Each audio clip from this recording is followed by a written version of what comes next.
In this video, you will learn how to paint questionable looking blobs and then how to turn them into blobs that look like something. All you need is a brush, some paint, and some time on your hands. Too much of it. You might be thinking, I'm no artist. Well, the definition of an artist is someone who produces paintings or drawings. Not well, mind you, but you do have to do it. I wanted to do something a little different for my birthday nails, so I went with a set inspired by one of my favorite games, Fallout New Vegas.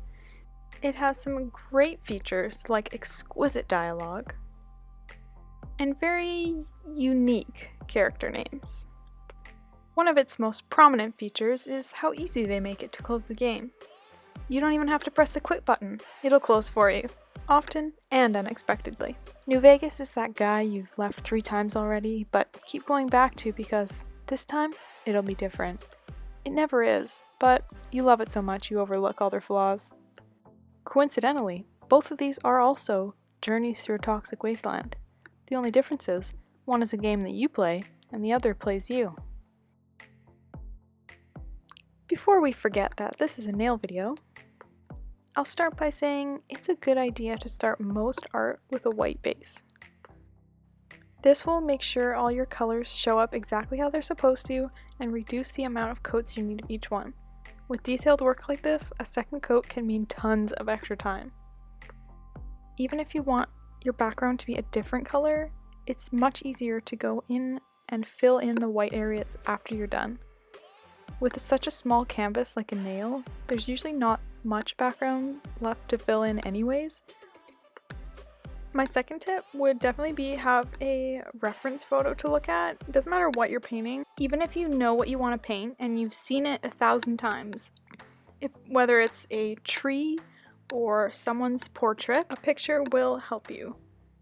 Now, another sub-tip, you could call it, to this one would be if you're starting, it is really nice to use a reference photo that is also a drawing. So for this one, I actually used a lot of paintings as inspiration. So you just search whatever you want to draw, tree, art, rather than a natural looking tree. It will give you more simple shapes to work off of. Now that you have a reference photo, you can use it to map out the scale of whatever you're painting. Use the photo to mark out dots where certain aspects of the painting will end up. For example, here I did one at the top of the head, the bottom of the helmet, one for each inner part of the eye, the top of the mouthpiece, and the bottom. I usually start with whatever the focal point of the drawing is. And if I'm doing a face, it is 99% of the time the eyes. It's much easier to do dots first because it helps you visualize where everything is going to end up and ensure that you're not painting anything too big or off center. And assuming you don't like frustration and crying, it's nicer to just be able to wipe off a couple dots and move them rather than come to the home stretch and realize you made everything too big. When plotting the dots, it's important to keep your focal point in mind, and I'll use the eyes as my example again. So I don't want my piece to come out super long and narrow because the helmet I'm trying to paint is more short and round shaped. So I look at my reference photo and use the height and width of the eyes to scale the rest of the painting. In my reference photo, the helmet is the height of roughly 2 eyes, and the mouthpiece is about 3 eyes tall. I also do this when checking the width. I kind of just guesstimate how much space should be left on either side until the edge of the helmet. Now, assuming you're painting with gel polish, which you don't have to, you can use acrylic paints or regular nail polish or really whatever you want to use, but assuming you're working with gel, it's easiest for a beginner to use, in my opinion, because you can freeze it in place whenever you have done something that you like, and do not go, oh, I'll just do one more line, because that is when you will mess up. So just as soon as you're happy, put it in the light, 10 seconds, and you'll be good. You'll thank yourself later. Now, number 5 might seem obvious, but I do think it's worth mentioning. I have gone through like tons of cheap brushes, and I only recently have learned the importance of the saying, buy nice or buy twice. If you really like painting or, hand-drawn nail art, it's worth it just to get a decent brush. The cheaper brushes will make it more difficult to learn. They always fray, they don't hold their shape, and you'll end up having to clean up so many things that it's just really discouraging. The smaller the brush, in my opinion, is better, but of course every brush works differently for everyone. I'm trying a new brush here. This is the Ugly Duckling Detailer, I believe, but I don't like it as much as the Young Nails Micro Detailer. That is my favorite brush of all time, and definitely recommend it. I know some people like to use cheap brushes to clean up a lot of their work, but I also would not recommend that. A brush dipped in alcohol or acetone will always smear or bleed the color everywhere and leave you with more to clean up. But what works better, I found, is using a silicone tool for cleaning up. They're easier to clean, they last longer, they're more inexpensive, and rather than smearing, it just, you can use it to push the color where you want it, and it also works great for making straight lines sharper or thinner. Since the tools often come in a package, and some of them will be a straight edge, so you just take the edge and push the line where you want it.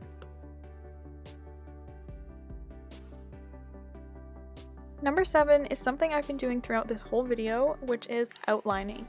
It might seem a little counterproductive to do the outline first and then paint over it, but I think it really helps you get the perfect shape and as well as see the end result. It seems like less work to start with the color and just outline it afterwards, but I find it takes more time in the end because I have to do a lot of guesswork about where things are going to go.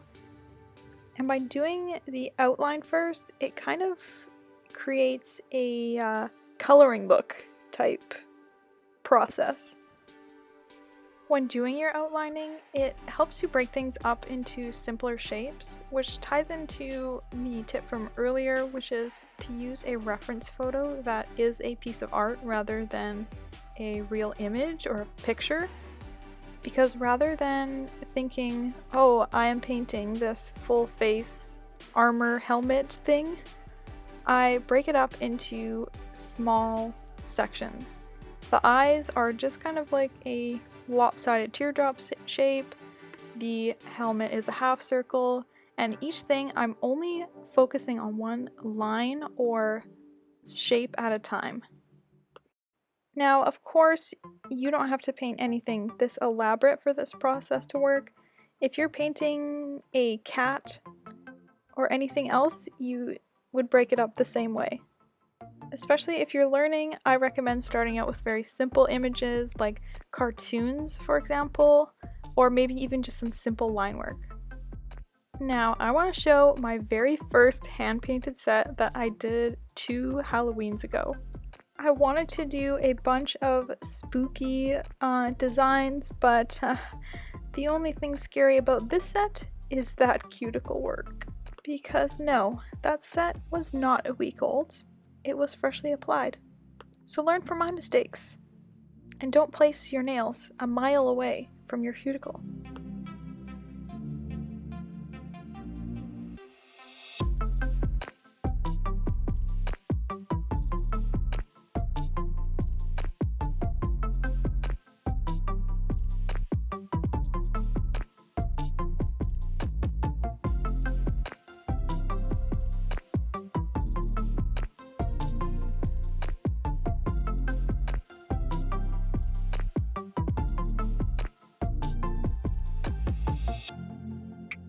Once you're done outlining, just go ahead and slather some mustard on your nails like I am here and fill everything in with A thicker brush is better now, so it is good to have a small arsenal of brushes at your disposal, but whatever works for you.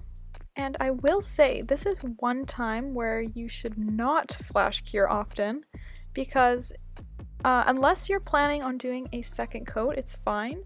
But if you are just doing one and you flash cure halfway and then keep filling it in, you will see a line where the two colors are joined, because they only really blend and flow nicely together when they're wet and uncured. Here for the NCR Ranger helmet on the middle finger, I wanted the color to be kind of blotchy, so I only wanted to do one coat on this one. You can see that in the gray there is a lot of lighter spots and darker spots, and that's what I wanted, which I'm going back in to accentuate it later. So if you have some polishes you don't really like, if they're too thin or they don't have enough pigment, you still can have a purpose for them. Now this is where I start geeking out about the process. I love coloring things in. I have since like elementary school, but what I don't miss is that unspoken feud that kids used to have, where if you colored in your coloring books with markers, you were inferior to the pencil crayon kids. You know, the ones that took coloring so seriously, like it was their job, where they'd color each thing and like shade everything, and they just thought they were so good because they had all their dark spots and light spots, and they thought that we were just lazy for coloring with markers. Once you think you're done, look at your picture again. You will probably notice things that you forgot to add or just didn't notice before, and what will separate your painting from another one is how much detail you add. Like, just keep going and going until you want to put your head through a wall. And then once your head is inside that wall, pull it out and look at your picture one more time to make sure that there's nothing else you can add. Once all of your details are on there, there is one more thing you can do that will just take it to the next level, and it is so easy to do. So I used to never add shadows or anything like shading to my paintings. Like I said, I'm a marker girl. I don't do shading. But I find it's so easy to do shadows, and all you need to do is take black polish and mix it with some clear and just slap it anywhere. Of course, you still gotta kind of imagine where your light source would be, but for the most part, you can really put it anywhere you want. It will stop your image from looking flat and make it seem like you're actually looking at something that has depth. And even though this is sped up, it seriously is so quick to do, because with the black mixed with the clear, you can really just slap it on and it will fade into any color nicely. You can blend it as much or as little as you want, and if it's too light, just add more black, or if you only want a subtle shadow, just add more clear. And this is also fun to do behind a lot of simple artwork too. Even if you're drawing like a leaf or a flower or anything really, even polka dots or stripes, it's cool to go over them, like behind or around them, and make it look like they have a shadow, and it just adds like just a little bit of oomph.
Now, after it feels like 8 birthdays have passed since I started just those 2 nails, we still have 3 more to go.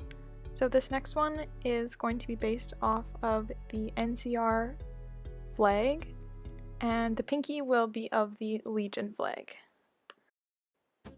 Now, this one felt like it took just as long as the other nails, but it should have been way simpler, and I think it is because I did the color first rather than the outline. I thought it would work better for this because the outline on this one is so thick, but no, it did not. I should have went with my gut. I probably redid it like 15 times. And this is one of those instances where I am doing 2 coats of this color, so I did end up flash curing halfway through, so you'll see a little bit of a mark where the 2 sections join, but once I put the second coat on, it disappears.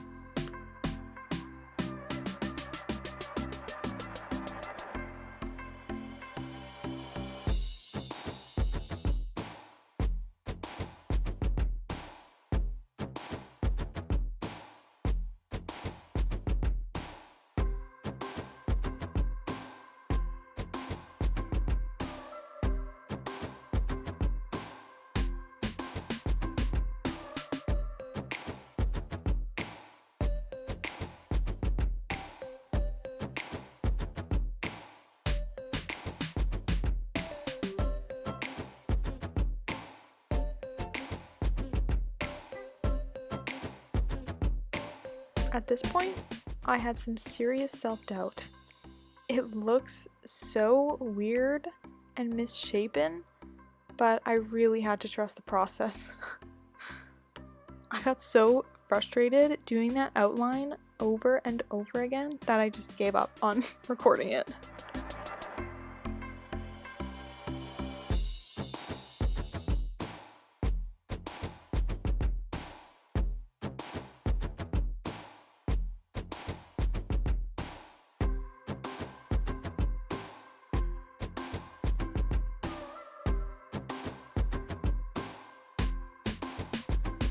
Now, it's so hard to do anything on your pinky, but I attempted this flag, and I attempted it again, and again, and again, but we got there.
Finally, the thumbnail will be based off of Benny's suit, which I actually sewed once for a Halloween costume here.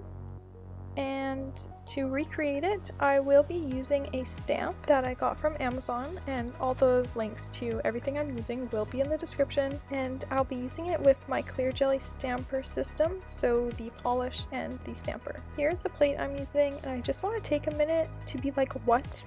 Who is putting this creepy thing on their nails? Why is it so big? You can't fit it anywhere. You couldn't even fit it on the biggest stamper that I have, and even if you could, you'd have to break it up into a million billion pieces, and it would look even creepier than it already does. But I digress. I have picked up my plaid, and I'm now using a silicone tool, yet another time, to remove any bits that I don't want to be transferred. Sometimes it smears a little, and you just want to pick out fine details, and this is what I use. And if something doesn't transfer, I don't even bother trying to pick it up again. I just, stamping, it gets the better of you. So whatever you can do to cheat it a little bit, I will do. So I use the end of my silicone tool again, and with a little bit of polish on it to fill in any gaps that didn't get picked up. Then I go ahead and line it up on my nail and kind of roll it really slowly. This is sped up a little bit just to make sure that it's straight, because we are working with plaid and we want it to look, you know, even and not all at a crazy angle. So I did the same process and picked up another piece of the image and do the exact same thing, going very slowly, making sure everything is straight. And if you're nervous about messing it up, you can always top coat really quick and then go in with your next layer of stamping. And as you can see, I need to do it again for a third time. So I popped that on, and the one on the corner there made everything look wildly crooked. So I just went ahead and rubbed it off with some alcohol and took the very corner of one stamp and just corrected it. Now that we're all done, I'm just going to go ahead and top coat everything. And for the last tip, I want to say, be proud of what you did. Even if it's not exactly how you wanted it, or maybe it's not exactly like the picture, you put a lot of work into it and the next one will be better. It's physically impossible for you to not improve if you keep doing it. And I know we're all guilty of fault finding. When, you know, you show someone something you did and you're like, oh, thanks, you know, yeah, but I could have done this, and oh, I forgot to do this, and just stop. No one else notices except for you, and 99% of people are seeing your nails from further away than you are. Of course, it is good to look over your work and see what you could be doing better next time, but that is different than picking your work apart. So here are the finished nails. Hopefully that was fun to watch and you learned a thing or two. If you're new here, hit that subscribe button, like it if you liked it, and comment if you have another game or character that you'd like to see featured.